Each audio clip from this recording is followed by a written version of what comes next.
Get up in my heels high. This what life's supposed to feel like. Throw it back now. Hey guys, it's your boy Ja Real back with another video. Now today, I'm about to be on my way to a conference that I have going on soon. Now, I've never been to a conference. This is actually work related. So this is a work conference. For those of you, if you don't know what I do, again, I am a linkage specialist at my job, Evergreen Health. I basically work with the population of people who uses drugs, opioids, and things like that. So I work close with a bunch of, I collaborate with a lot of different organizations such as Matters, Best Self, Horizons. I basically link my clients to whatever services they need, whether that be HIV and Hep C testing. I'm actually a tester, by the way. I refer them to rehabs. I refer my clients to, I get them linked with people who can actually activate their insurance and things like that. So I basically am a bridge for now in my career. Very still up and coming, but I am basically going to, I had to write this down because this is a long title. I'm going to the 2024 New York State Harm Reduction Association, the annual conference. So I don't know what year this is as far as the annual, but I'm pretty excited. I'm waiting on my supervisor to come pick me up now, and then we're gonna head to Binghamton, New York. That's where the conference is being held. Y'all, on these tickets, they said they had us, first of all, let me get into it. They got us king size beds and meal vouchers. $150 for 3-day meals. First of all, y'all know I'm a big bag. I'm spending at least $50 every time I eat. Like, let's really get to it. Let's really get to it. But I hope y'all enjoy this venture. This is just the life of my entry level as a social worker. Let's see where we go 10 years from now, y'all, because I promise y'all, I'm saving my community now in corners that people shy away from. No one ever really looks at the common crackhead or drug addict, and pardon my language, but these are a lot of stigmatizing titles that people who fell victim to a substance are labeled as, and they're more than that. These people are mothers, sons, brothers, children at some point in time. A lot of these people were exposed at a very young age, and we as human beings have to destigmatize our minds and ourselves and our way of thinking to really open our horizons and really be there for a population who does not get the proper services. And this is everywhere, whether it's you're black and you're refused services, or whether because, shoot, even if you're white and you come to a black neighborhood and we act funky towards you because of the color of your skin, or the way you look, or the way that you appear, or the way that your lifestyle goes because of your circumstances. We have to get out of that mindset and really care and support people and meet people where they're at. That's all what harm reduction is all about, y'all. So I really hope y'all enjoy this, and again, let's have fun.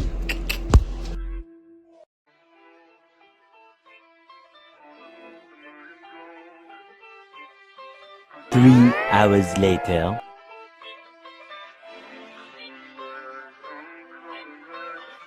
Okay guys, so I made it. Me and my supervisor, we drove to the, whatchamacallit, I actually don't know what room I'm supposed to be going to. Y'all, I gotta use the bathroom so bad. I found my room. Okay. This is cute. It's actually giving around. Like, it's actually, hold on, let me check out this view. Oh my God, here we go. Binghamton, okay. Well, that was a 3-hour drive. Almost peed on myself. I'm not gonna lie. bag. That's probably the longest I've held my pee in so many years. So this is like my first freaking conference. First of all, fully paid for, still getting paid. I'm like, oh my God. The conference starts tomorrow morning. Today is Sunday. I think it's October like 20th or something like that. But me and some of my coworkers are actually about to go find a spot to eat and just get our food munching on realistically. Like, I ain't eat all day and it was a reason for it. What? First of all, oh my God. First of all, it's giving OnlyFans content. Y'all, I do not make OnlyFans. I do not have an OnlyFans. I do not own OnlyFans. I do not make content in that manner. However, if I did, it would go down in this bathroom. It would go down. So, go down to the line. So, yeah, which way did I come from? First of all, Binghamton, they really good. It's like, I actually want to kind of dive into the culture here, just because a lot of the buildings do look very historical and things like that. And you know, sometimes we get so fixated on things looking so out of date that we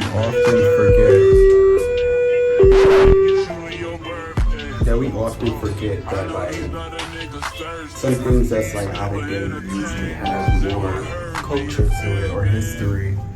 So that's what I'm about to get into. I know you feel me. Oh, I know you feel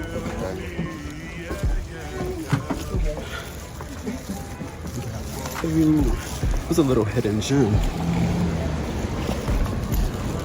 Gonna head back to the hotel and eat. So much to live for, baby.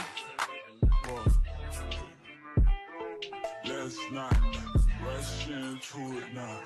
Let's not rush into it. When we get to it, we can give it all that we. So guys, the food was 10 out of 10. They forgot our plantains. That was probably the only downfall to it. But right now I'm back at the hotel. I'm just exploring everything before, like, I guess they were setting up for the conference and things like that. So this is cool. And this is just one room, mind you. There's gonna be numerous panels, numerous speakers. This is like a 2-day conference. So I'm like really excited. This hotel is actually really nice. Like, we have another room over there for conference. First of all, this is like a whole downstairs. It's another room. It's another room. This is really dope, actually. Just wow. So I'm about to go back, and I'm probably about to go to my room because, y'all, I got the itis. I definitely got the itis.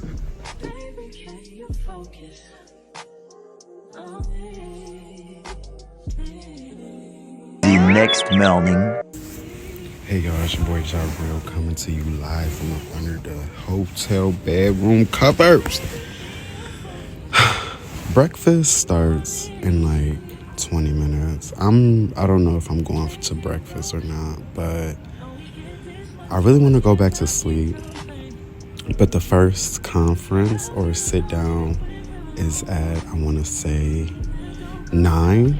So I got to be down there within an hour anyway. So the night ended well. I pretty much came back here, chilled and passed out. Like, I was so tired. But it's time to get our day started and a show in a row. So let's do it. Okay guys, good morning. This is the fit. Very demure. I'm about to go and see where some of my colleagues are. The lighting in here isn't really giving that much. Maybe they're wrapping up right now, but at the same time, I had to get my sleep because I wasn't meant to be. It is Monday. I'm in a different town, a different city. I was gonna get my food. Hi, good morning. Hi, good morning.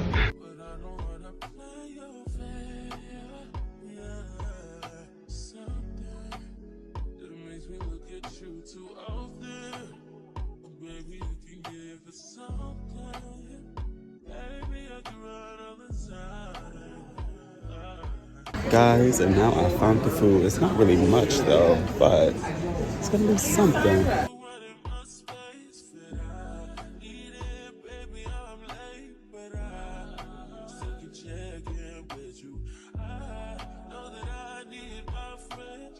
It's pretty hectic. Everyone's pretty much eating, socializing, mingling. I'm not gonna record too much because people be like iffy with their faces sometimes. But it's amazing that this many people showed up already just for harm reduction. Our goal here really is to expand the understanding and the practice and the values of harm reduction. Almost a decade ago, the county leadership understood that overdose is a public health issue and one that I believe is the biggest public health crisis of our time. Since then, the overdose prevention program was established at the Broome County Health Department, and we've been fortunate enough to work in all sectors of the community across the lifespan to create and sustain innovative interventions to meet people where they're at. Harm reduction is a practice and a value system, right? So we can be harm reductionists in all spaces. We can be harm reductionists in prevention, in recovery, in treatment, and in harm reduction. It's how you practice each one of those things that makes it harm reduction. On the railroads, but also they came for other opportunities. And so when they came, they would work hard and they also wanted to relax. And so in many Chinatowns across the country where they lived, they would often smoke opium as a form of recreation. Smokable forms of opium being different from the tonics and tinctures that white Americans were using. And there were concerns at this time because at the late 1800s, there wasn't a lot of interracial mingling or socializing, and these dens were claimed to have been places where interracial mixing could happen. Also, this is the time of peak lynchings and peak messaging such as Birth of a Nation, a film that depicted black men as ravaging white women. In a seminal scene in that film, a white man in blackface is chasing this white damsel up to the edge of a cliff, and because she was so afraid for her life that he was going to rape her, she jumped off the cliff to save her own life. This was actually screened in the White House at the time. Okay, so here we are as a nation, allowing medical access for some, but being very afraid of others getting these drugs in our hands. So what did we propose? By 1909, we banned the import of smokable opium. Within a few years, 1922, we banned heroin altogether. We do develop the FDA, the Pure Food and Drug Act, is passed because we want people who use medical products to know what's in those medical products and that the claims are accurate. But we passed the 1914 Harrison Narcotics Act, where now we're only going to allow medical uses and we're going to try to wipe out non-medical use. Code for use by racialized minority groups. So guys, that was a little meet and greet. I'm a YouTuber. You want to say hi to the YouTube? Hey YouTube. This is Zach, Ari. We got 2 Zachs in our department. It was amazing. First of all, those speakers were probably very eye-opening, very informative. As far as harm reduction, I never referred to myself as a harm reductionist, but I guess that's what I am. I'm a harm reductionist. So I'm gonna start standing by that and also pursue my field in social work. Wow, I wanna say hi to the YouTube. This is the man.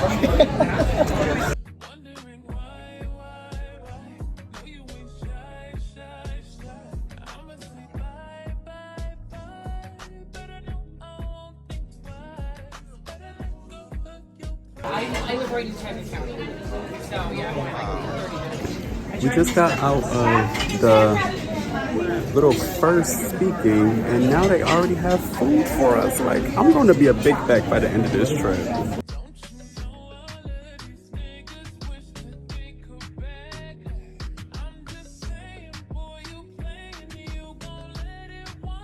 Harm reduction is radical empathy.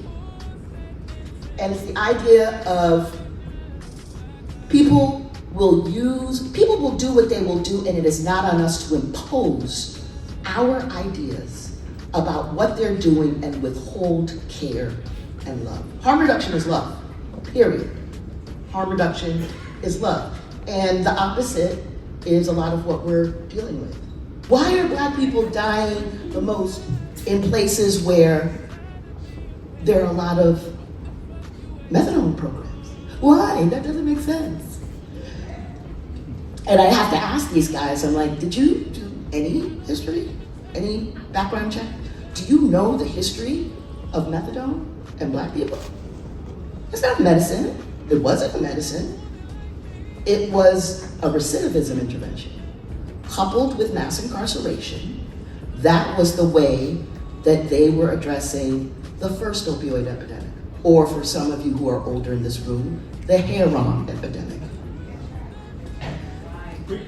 The fact that methadone is now the gold standard, that methadone is probably one of our strongest protectors from fentanyl, the irony of that is not lost on any of us.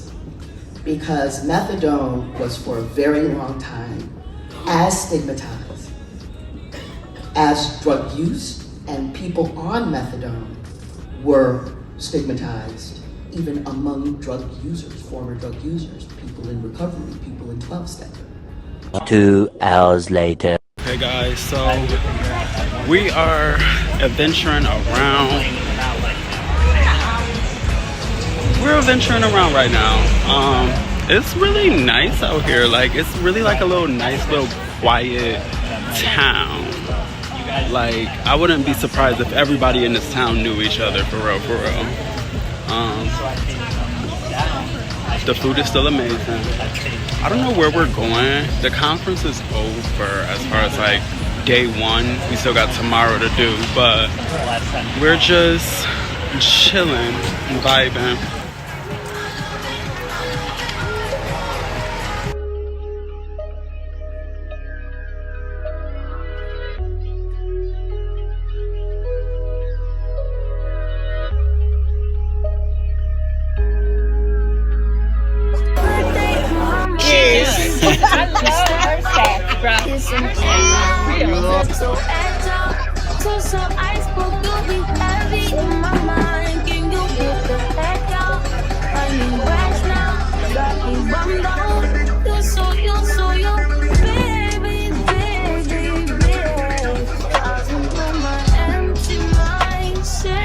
Hours later. Hey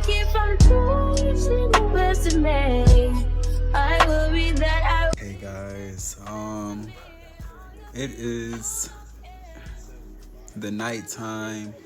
Obviously I'm in a bed. I am about to go to sleep and get ready for tomorrow's session.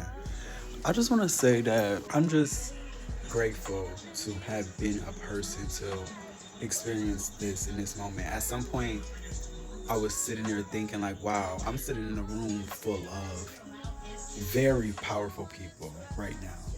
And it was almost intimidating, but also liberating, because not only was I sitting in the same room as very powerful people in the state of New York, shoot, probably other states for real, but let's focus on the state of New York.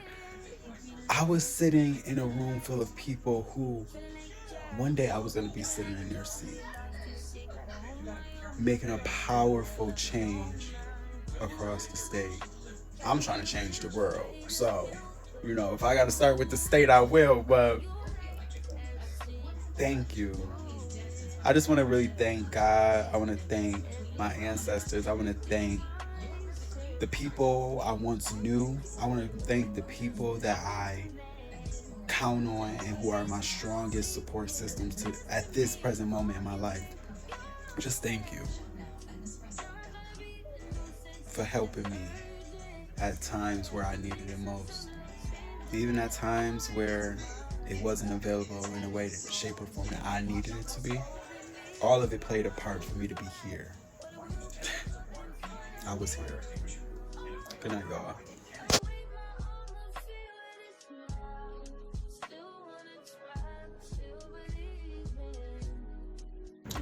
Good morning, guys. Today is basically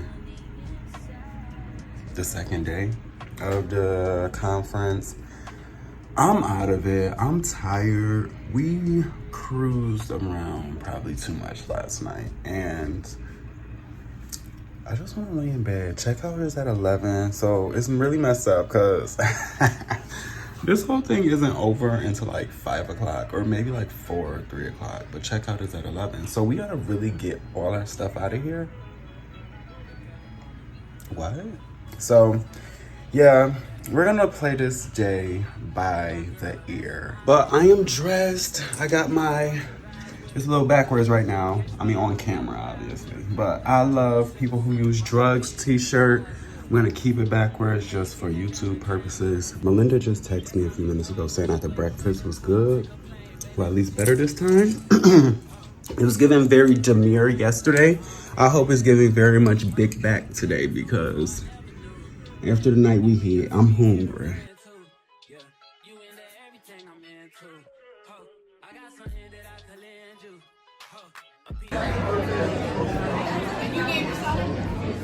I have the great honor to serve as the director of the AIDS Institute with our portfolio of services. And Charles, I can tell you and the association, it is a proud part of our work to partner with all of you and to partner with this movement and to assure you that you do in fact have a home in the AIDS Institute. And I am committed to that, our team is committed to that, and we might not always get along perfectly, but that doesn't mean that we don't have space for one another, and as I said, with the Institute itself. So I offer that to you today. Here's one number to think about. 42% of US adults know someone personally who's died of an overdose. Most people who know someone who's died of an overdose know more than one person who's died of an overdose, right? 1.4 million is the number of children in the United States who have lost a family member, a direct family member, to an overdose. Y'all, there's a lot of grief in our communities. There's a lot of grief in this room. We've had harm reduction as a core value for decades, but this is also for folks who are coming to know more about harm reduction each day in the field out of necessity and are looking to bring things back to their organization that might not have as strong a history of harm reduction. I'll start off a little bit by talking about Evergreen Health. I tell this story a lot.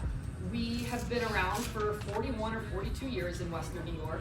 We were founded as AIDS Community Services back in the day. Small but mighty organization in downtown Buffalo that then moved out into a more rural part of New York State, Jamestown, New York, in the southern tier of Western New York.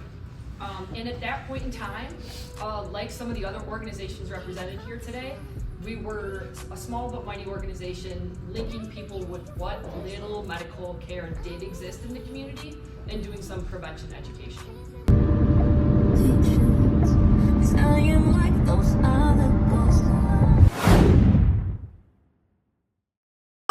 Quiet on the set. Camera speed. Sound production, take one.